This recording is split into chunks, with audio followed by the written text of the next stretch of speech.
চাকরি সূত্রে অন্য জায়গায় চলে যেতে হয়েছে, যেতে হয়, তাই যাওয়া। এখনও আমার মনের একটা বড় পার্ট তো আমার আগের স্কুল মধুচক্রতেই পড়ে থাকে। হাই, আমি অঙ্কিতা। আর আমি সবাইকে ভীষণ মিস করি, বাচ্চাদেরকেও আমি খুব মিস করি। আমি জানি আমাকেও তোমরা সবাই খুব মিস করো।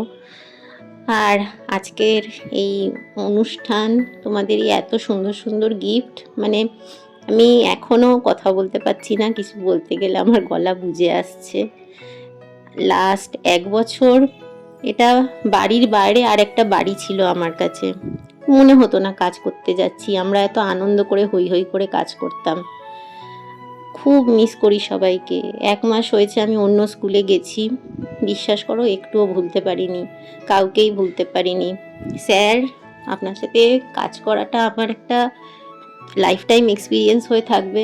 সায়ন্তী, সঙ্গীতা, পারমিতা, সুমনদা, তোমাদের সবাইকে আমি খুব ভালোবাসি, সবাইকে আমি অনেক মিস করি।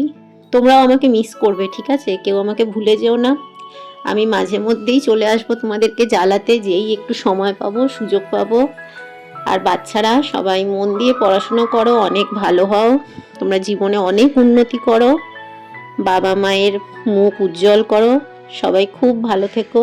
অনেক ভালোবাসা। আর আজকে এত সুন্দর একটা অনুষ্ঠানের জন্য অনেক অনেক ধন্যবাদ। এতক্ষণ শোনা গেল অঙ্কিতা ম্যামের কণ্ঠে অঙ্কিতা ম্যামের মনের কথা। সত্যি কিছু মুহূর্ত মনের মণিকোঠায় চিরটা কাল রয়ে যায়। We will miss you a lot Ankita. খুব ভালো থেকো।